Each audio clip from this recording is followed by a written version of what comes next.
y de Pablo.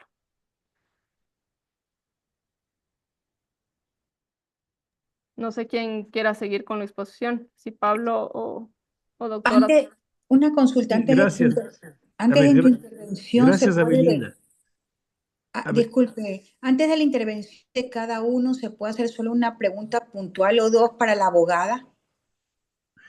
o hacemos al final, cuando haya más elementos de juicio para hacer la pregunta. Hagamos al Es final las que preguntas. ok, muy Sí, amable, gracias, al final. Hagamos gracias. al final las preguntas, porque de otro modo se perjudica el tiempo de los expositores. Muy bien. Doctora Julieta Sarñay, por favor. Sí, muchas gracias. Es mejor que empezaron por lo legal para tener más claras las cosas. Se ve que, como dicen, están escribiendo aquí, esto ya lo han venido construyendo poco a poco desde hace varios gobiernos, incluso desde la época donde le llamaban el COS, el Código de la Salud, en donde estaba la ministra, que le llamaron la ministra Muerte, la ministra Verónica Espinosa. Desde ahí empezó todo, trabajándose con la Asamblea Nacional para que se aprueben todo este tipo de leyes que empezaron poco a poco, primero con la ley de la legalización de la marihuana y el cultivo de la marihuana, luego con el aborto, que usted como ve, cada gobierno avanzó más, 12 semanas y seguirá avanzando más con lo del aborto, por cualquier causa, sin denuncia, sin objeción de conciencia. Luego tomaron un caso sensible como fue la eutanasia para que todo el mundo dijera, uy, sí, pobrecito, y ahora a mí los pacientes me piden eutanasia psiquiátrica, sí, todos los pacientes me piden que les asista en el suicidio, porque eso es lo que hacen, abren una ventana y abren la puerta para que esto se desborde y se normalice en la mente de las personas. Y después también fue el vientre de alquiler, el matrimonio igualitario y ahora esto, ¿no? ¿Qué viene después? ¿Qué viene después de la niñez trans? En este momento le están llamando protocolos nada más. Ellos se defienden diciendo que en ningún momento están hablando de mutilaciones ni de hormonización, pero es lo que viene después en esos protocolos. Empezaron con los profesores a quienes van a obligar a seguir sus propias reglas, ¿no? Empezaron con los profesores.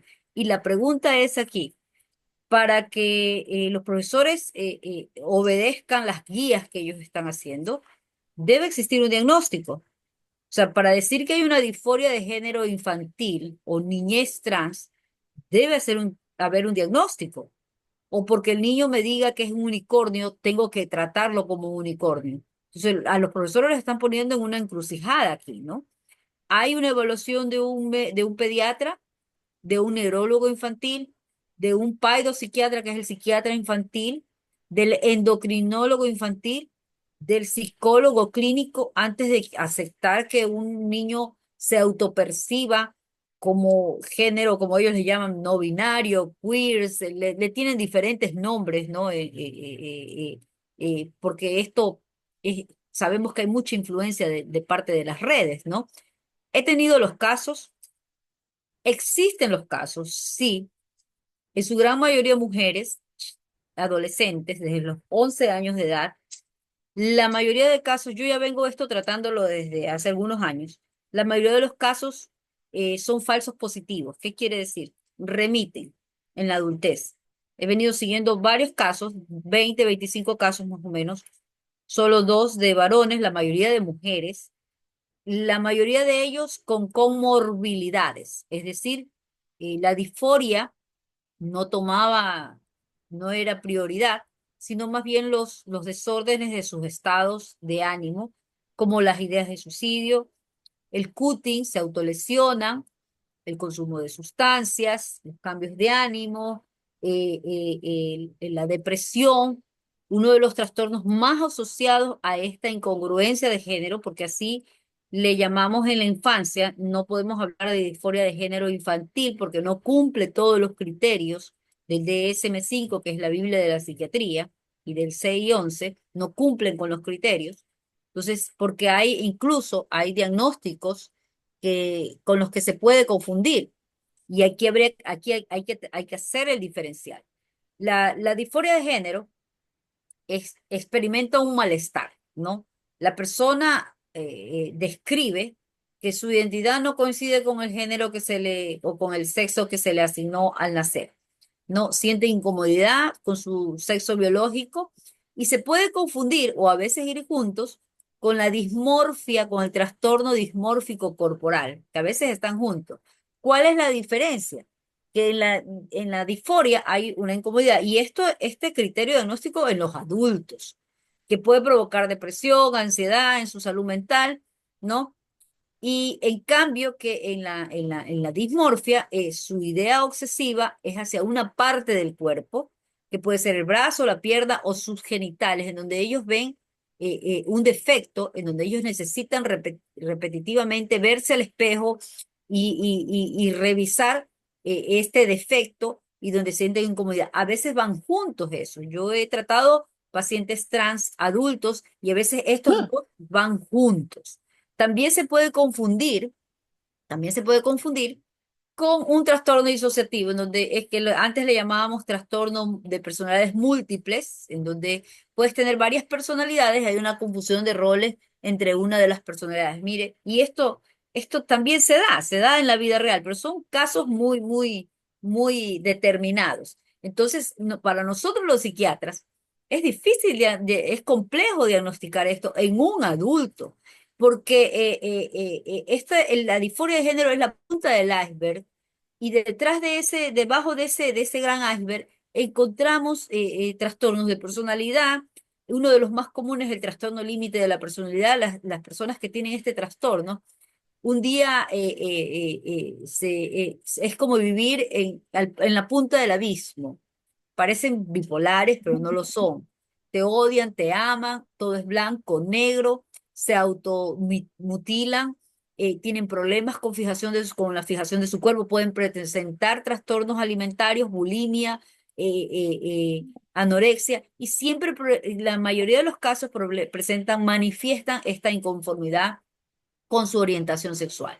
La identidad sexual es con la que naces, ¿no? Donde se identifican los caracteres sexuales primarios y secundarios. Los primarios, tus gónadas, tus testículos, tu útero, tu vagina. Mientras que los caracteres secundarios están ya cuando empiezan a salir del vello facial, y todas las características del vello facial, te empiezan a salir los senos y todas las características, ¿no? Entonces, es muy común que uno se confundan estos diagnósticos, o que vaya uno pegado al otro. Entonces, imagínense lo complejo que es para un adulto. ¿Cómo será para...? Le hablaba de la psiquiatra infantil y me dijo, no hay disforia de género infantil, no se puede, mínimo se debe esperar, ¿no? ¿Por qué? Porque el neurodesarrollo culmina a los 25 años, y es la hipófisis, todo el sistema endocrino termina de formarse entre los 20 y 25 años. Entonces, si a un niño tú le dices que es un superhéroe, el niño va a repetir que es un superhéroe. Si a un niño tú le dices que a una niña le dices que es una princesa, el niño va a repetir que es una princesa porque está en su periodo de aprendizaje, en su periodo de imitación. Entonces, es con toda esta situación de las redes, he tenido casos de una niña de 11 años, que me dijo que ella creía que era lesbiana porque le gustaba a su amiga. En realidad ella tenía un apego, una cuestión afectiva con su mejor amiga, pero quería suicidarse porque sentía culpa, y quería suicidarse porque escuchaba unas voces que le decían que se matara. A la niña la mandé a ingresar a varios hospitales. Resulta que en este país no hay ese servicio para los adolescentes. En el IES le dijeron que no podían atender ese caso. En el Ministerio de Salud le dijeron que no, porque era del IES. Y esta niña me dice, o sea que voy a esperar hasta los 18 años con estas voces que me ordenan matarme. Y ahí la confusión de ella de su identidad. He tenido estos casos, sí, y la mayoría han remitido.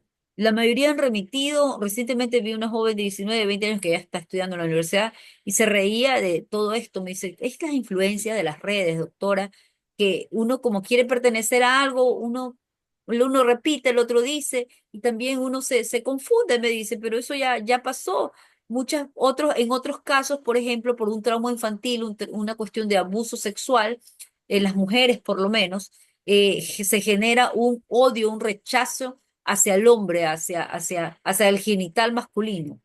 Entonces, o una forma de castigo hacia su madre, aquella que cuando ella le cuenta que ha sido abusada por el padrastro, no le cree o simplemente minimiza sus problemas. Entonces, estas chicas luego afirman que prefieren, que se identifican con el género, con personas de su mismo sexo, y a veces lo hacen incluso por castigar a sus padres. Pero la mayoría de los casos han remitido. El caso de que tuve de un adulto, de una persona trans, profesional, eh, que la acompañé en todo su trayectoria porque tenía problemas emocionales muy fuertes, tenía trastorno límite de la personalidad, pasó por la hormonización, como es médico, ella mismo buscó los endocrinólogos, como es médico, cambió su voz, salió el vello facial y se realizó una manga gástrica. Después de la manga gástrica empezó a presentar alcoholismo, ella tenía rasgos obsesivos de su personalidad. Sabemos que cuando hace la bariátrica, perdón, se elimina una enzima y ella empezó a beber alcohol.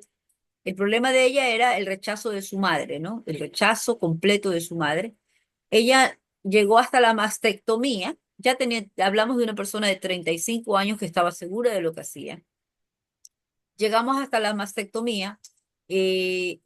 Tenía pensado cambiar su nombre en la cédula, pero se le complicaba porque los títulos luego, y en registro civil es muy fácil que tú te cambies el nombre de la cédula. Ya les voy a explicar por qué varios pacientes míos con delirios han ido a cambiarse las nombres de la cédula, se han puesto Osama Bin Laden, se han puesto nombres árabes, pero luego revertir esa situación es súper complicado, toma años de juicio, años de juicio. Entonces ella lo pensó bien e iba a llegar hasta la histerectomía total.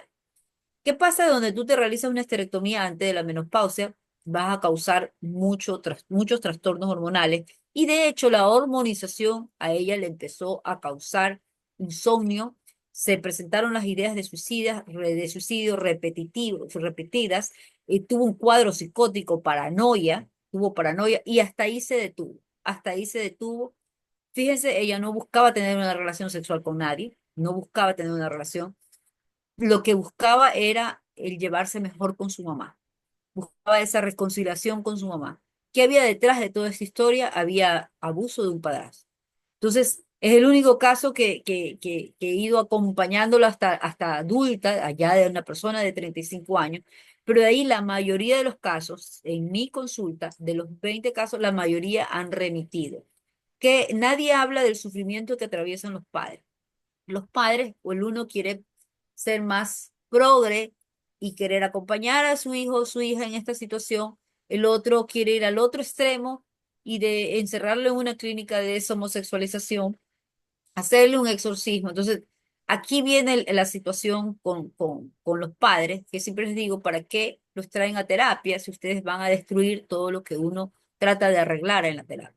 Estamos centrados en la salud mental, estamos centrados en que, porque los jóvenes ya revisan, es más, yo he estado en la cacería, he estado atrás de saber si hay algún endocrinólogo que esté presto a hacer esto, porque tenía una joven que ya tenía listo, buscando nombres para realizarse la hormonización y estaba pendiente, ¿no? Entonces tengo que tener varias estrategias con las chicas, no me puedo poner de frente, no, eso no, porque después las pierdo, porque para mí su prioridad es su salud mental.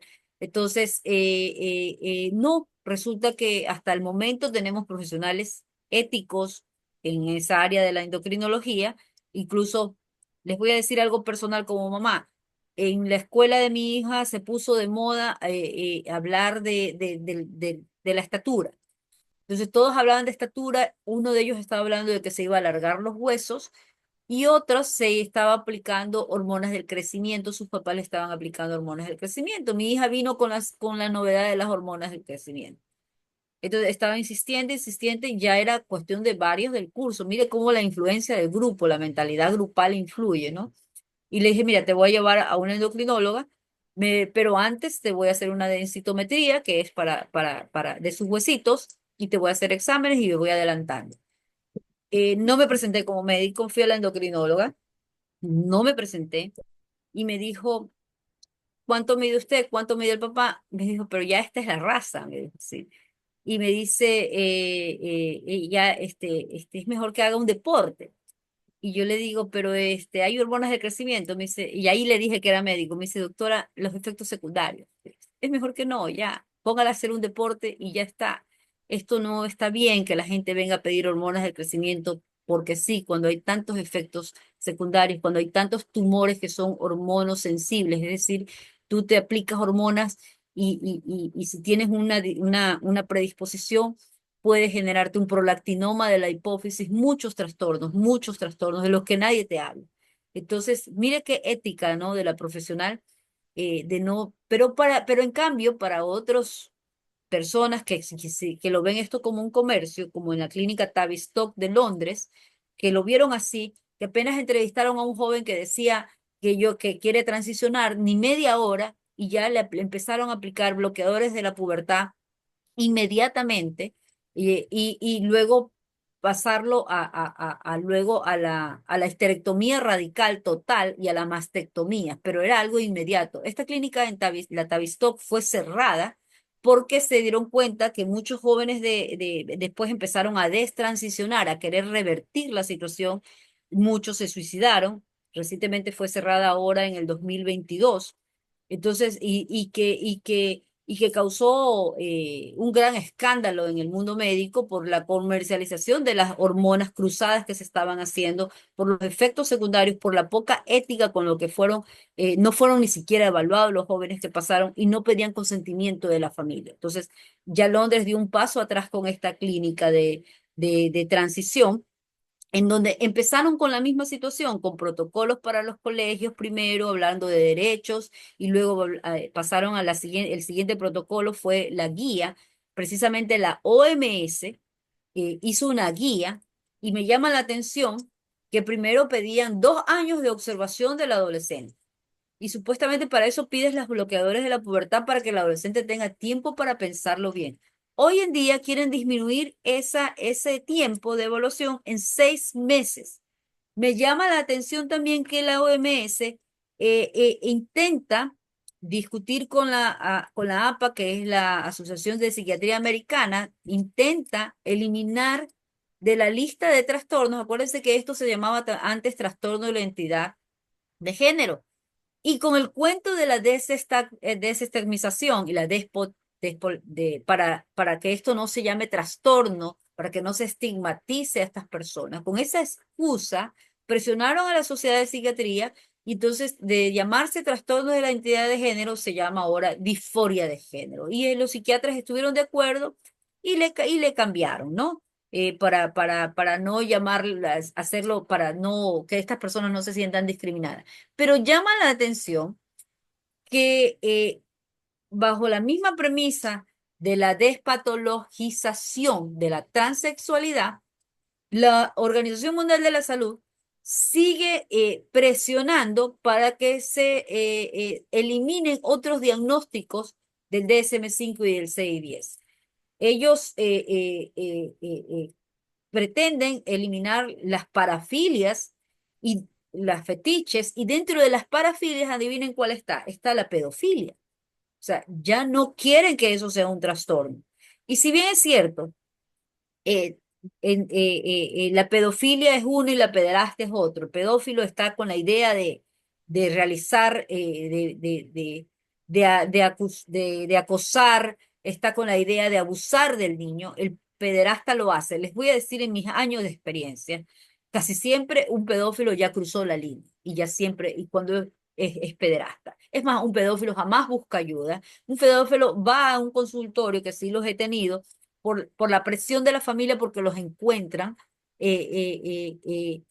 realizando alguna actividad, revisando el internet profundo, revisando los baños, viendo a su propia hija o viendo a sus propias familias. Entonces, me los han llevado a consultas obligados, pidiéndome que les realice, que les dé medicamentos para bajar la libido y todo eso. Es una población que, la verdad, para mí ahí se me quita todo lo ético, porque en verdad yo veo estos casos y digo, estos tipos, estas personas, no, con esa mente maquiavélica, calculadora, cómo acechan a los niños, cómo buscan trabajo cerca de los niños, cómo estarán ellos en este momento felices porque se abra esta puerta de la niñez trans.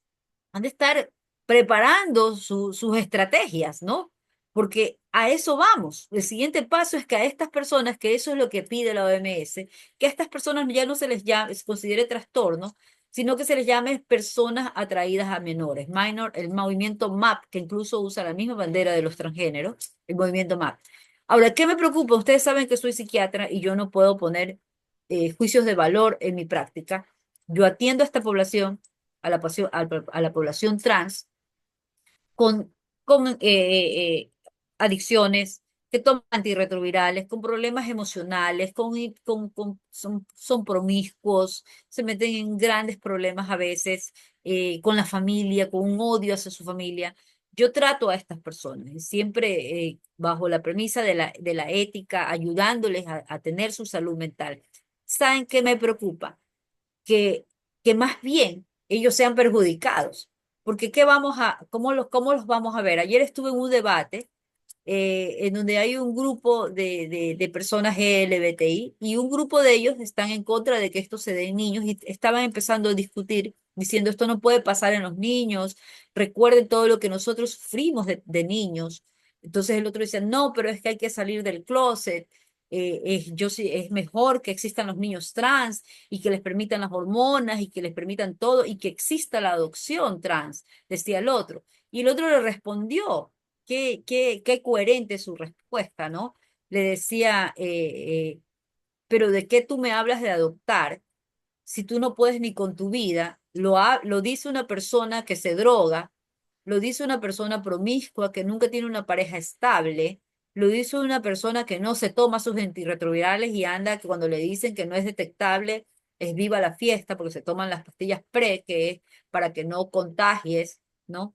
Y lo dejó callado, lo dejó callado. O sea, ¿en qué cabeza tú vas a poder adoptar con esa inestabilidad que tienes? Y tú sabes que en nuestra propia comunidad hay toda esta situación, sucede todo esto, ¿no? Entonces me encantó cómo algunas de estas personas tienen coherencia porque me dicen, doctora, si yo sufrí en mi infancia y si somos discriminados por nuestra propia familia, porque la sociedad no nos discrimina, nosotros somos discriminados en nuestra propia comunidad porque en nuestra propia comunidad ellos se toman en cuenta solo a los que tienen dinero, a los que son más jóvenes, a los que tienen el cuerpo así. Hay mucha discriminación dentro de la misma comunidad LGBTI.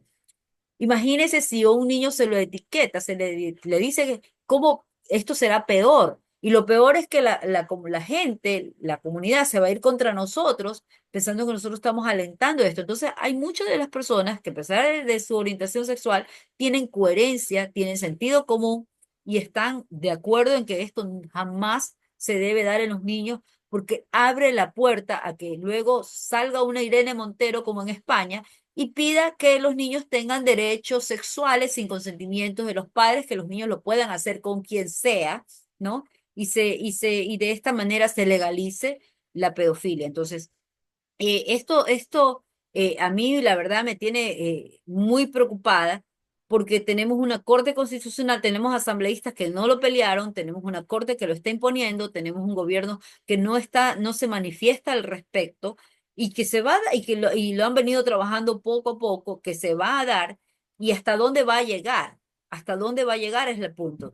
¿Cómo van a estar los profesores? Vimos hace poco un video de una rectora hablando con un estudiante que fue expulsada. ¿Qué va a pasar con los profesores los cuales van a tener cierta dificultad con estos chicos si ya de por sí los profesores tienen atados los manos?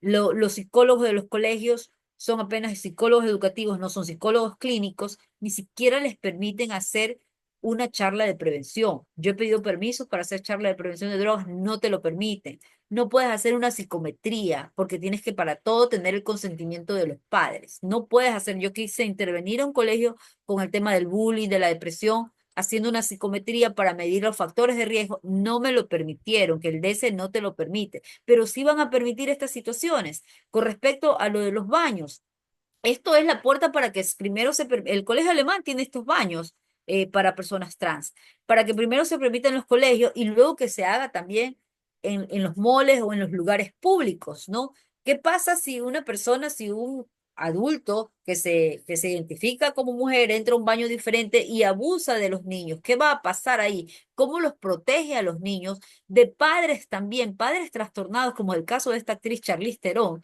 que sufre de trastorno obsesivo compulsivo. Ella tiene TOC y adoptó dos niños y los está vistiendo como mujer. ¿Quién va a proteger a los niños de estos padres trastornados, con trastornos? ¿Quién los va a proteger? Entonces, yo creo que estamos muy débiles en la pelea, que esto es, si ya destruyeron a nuestros hijos con drogas, imagínense lo que va a pasar con esta situación.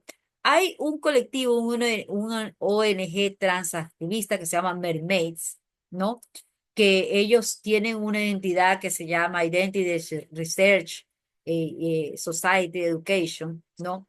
Que está presionando para que los bloqueadores hormonales se hagan a más temprana edad. O sea, están tratando de que esto empiece desde los 4, 5 años, que se pase, se bloquee este pase por la pubertad, ¿no? Sin importar lo que le pasa al niño, sin importarle las consecuencias. Ellos están presionando, ¿no? Entonces, menos mal pasó este escándalo y como que ahí se detuvo un poco la OMS, pero lo cierto es que estos bloqueadores, uno de ellos que los que más utilizan es la gonadotropina coriónica, que también se usa para el cáncer de próstata en los hombres, que también se utiliza en la endometriosis para las mujeres y para la castración química de delincuentes sexuales, es uno de los más utilizados en estos niños como bloqueador de la pubertad precoz. Este tipo de hormonas causa efectos secundarios muy a veces irreversibles. Por ejemplo, la fertilidad. Va sobre la fertilidad. A nivel de la hipófisis va a causar tumores de prolactinomas, ¿ya? Que son graves. Entonces, no han parado. Muchas de estas hormonas cruzadas incluso no están aprobadas para lo que realmente ellos buscan. Entonces, para mí como médico, y raro que el Colegio de Médicos no se esté pronunciando, pero otra vez estaba en una reunión de colegios médicos, más bien están alabando a un asambleísta que es médico, tirándole las flores, pero no hablan sobre esto los médicos. No sé qué pasa, muchos creerán, a mi hijo no le pasa, a mi hijo no le sucede, pero esto es algo que se está dando en los colegios, es muy común, hay mucha influencia en los juegos, en los juegos de Fortnite, de juegos tan ingenuos como Roblox, en Fortnite, los pederastas están entre los niños pidiéndoles su pack. Su pack es las fotos de sus partes íntimas y a cambio de su pack le dan pavos para jugar. En el Roblox le suben la bandera de la comunidad trans, que se parece a la de los pedófilos, es el mismo colorcito, rosadita, con celeste y blanco, y le preguntaron a un niño, ¿qué sabes de nuestra comunidad? Eres muy lindo. ¿Qué sabes de nuestra? O sea, los chicos están siendo atacados por todos lados en las redes. Entonces, imagínense que ya se hable de esto abiertamente en el colegio, como pasó con el colegio de mis hijos, con las hormonas de crecimiento, ¿no? Entonces, ¿qué va a pasar? Esto reduce la percepción de riesgo en los niños, hará que los padres también que quieran estar al lado de sus hijos por no perderlos. O sea, los padres, esto ha causado muchos divorcios también porque el uno está de acuerdo y el otro no está de acuerdo. De verdad que esto lo tenemos que evitar de todas formas. No sé qué tengamos que hacer. Está aquí la parte legal. Hablaron hace un momento de la parte legal. Por la parte técnica, ellos no tienen cómo discutir la parte técnica, no hay cómo discutirlo. Los niños necesitan pasar por sus diferentes etapas, terminar el desarrollo el desarrollo primario, sexual y secundario, necesitan culminar, terminar la estructura de su cerebro. Y lo que sí, yo pensé que se trataba de protocolos de respeto.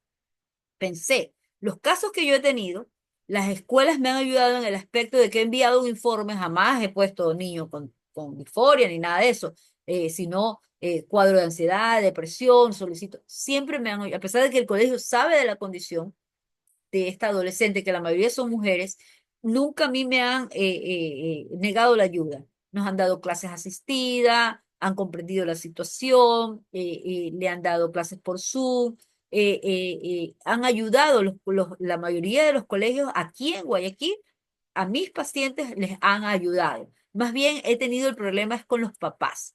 Los papás se ha sido bien complicado porque el uno, como le digo, el uno se desautoriza con el otro y crean una confusión. Tengo un papá que tiene encerrada a su hija y no le permite graduarse porque ella quiere salir, irse al registro civil y cambiarse su nombre. Entonces, muy pocos casos que no han remitido, que se siguen trabajando, pero como le digo, es importante que espere, que en el caso de existir un niño con esta incongruencia, ya le digo, no le voy a llamar disforia de género porque el término, el diagnóstico, no hay disforia de género infantil, la incongruencia que puede ser un falso positivo, generalmente es pasajero, generalmente remite y generalmente detrás de eso encontramos familias disfuncionales con otros problemas y lo que carecemos en este momento es de profesionales especializados en esto. No hay muchos profesionales con este amplio conocimiento, entonces aquí es cuando muchos de estos jóvenes a veces me dicen, no, no me vi al psicólogo porque no me siento que no me comprende, a veces no hay que perder a estos chicos que pasan por estos problemas. Siempre aconsejo, no hay que emitir juicios de valor, no hay que ponernos hechos los moralistas ni nada, porque los perdemos. Terminan suicidándose, terminan con consumo de drogas, las lesiones que se realizan, ahora no las realizan en los brazos para que no los vean, lo hacen en sus partes íntimas, terminan encerrados dentro de sus casas sin querer salir, entonces abandonan el colegio. Entonces, hay que tratar de emitir criterios completamente técnicos, pero por supuesto sabiendo que es un grupo muy menor. No, le podría decir que un 0 punto algo por ciento, muy menor de que exista esta posibilidad de incongruencia de género en los niños. La mayoría son por influencia de las redes, influencia de los pares, presión social o por algún trauma infantil.